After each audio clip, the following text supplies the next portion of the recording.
Vous pouvez manger raisonnablement et garder le contrôle toute la journée. Puis, dans l'après-midi, vers 15-16 heures, vous sentez un énorme coup de mou et vous commencez à vous demander comment vous allez trouver l'énergie pour terminer votre journée.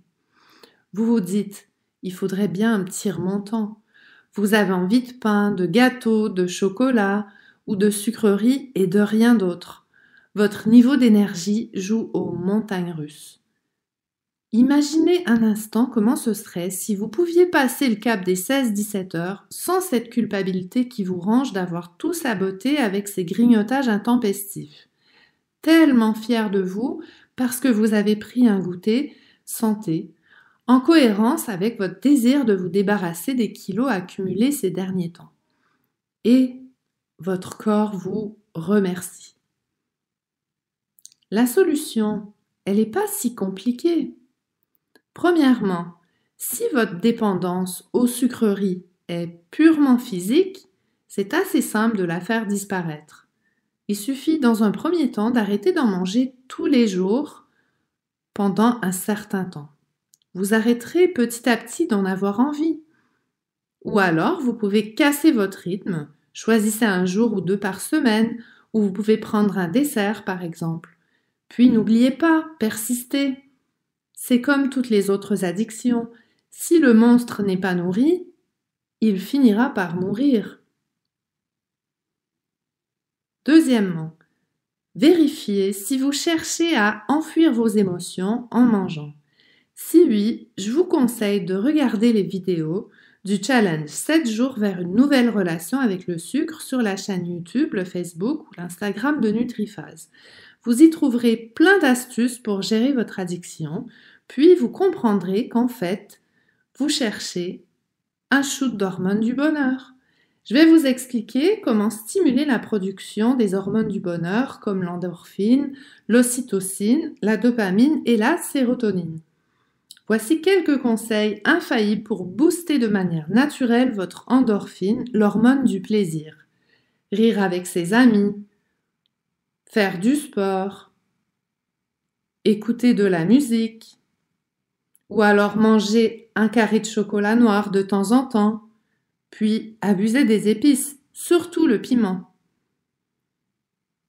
Pour booster naturellement votre ocytocine, l'hormone de la sécurité intérieure, il est conseillé de méditer, prendre quelqu'un dans ses bras ou faire une bonne action. Pour booster de manière naturelle votre dopamine, l'hormone de la motivation, il suffit de dormir 7 à 9 heures par nuit. Pratiquez un loisir, puis fêtez chaque petit succès en disant « Je suis fier de moi parce que… » et vous faites une liste. Vous pouvez aussi manger des aliments riches en tyrosine comme l'avocat et les amandes. Finalement, pour booster votre sérotonine, hormone de la bonne humeur, il est conseillé de profiter de la nature et prendre le soleil. Pratiquez la gratitude. Se souvenir des bons moments.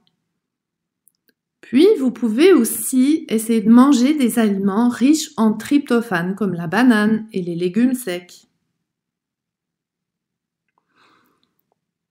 Pendant que vous vous entraînez à diminuer le sucre et à muscler votre muscle du bonheur, faites le plein en aliments qui boostent la dopamine et la sérotonine, comme l'avocat, la banane, le chocolat noir, le persil, la levure de bière, les protéines animales, la viande, le poisson, les œufs, les protéines végétales, les noix, les légumes secs. Plusieurs légumes sont riches en tryptophane ou en tyrosine, comme le champignon, les haricots verts, l'aubergine, l'oignon rouge, la betterave, les épinards. Il y a quelques féculents aussi comme la pomme de terre, le pain de seigle et le riz complet. Puis, si vous voulez booster vos résultats et mettre toutes les chances de votre côté pendant le sevrage, je vous conseille de vous procurer des suppléments de vitamines du complexe B, magnésium, chrome et zinc. Je vous conseille également d'arrêter tous les édulcorants. de mâcher et manger lentement, de diminuer les fast-foods et les féculents blancs, d'apprendre comment baisser l'index glycémique d'un repas. C'est ce qu'on verra d'ailleurs dans la prochaine vidéo. Abonnez-vous pour ne rien rater. À bientôt!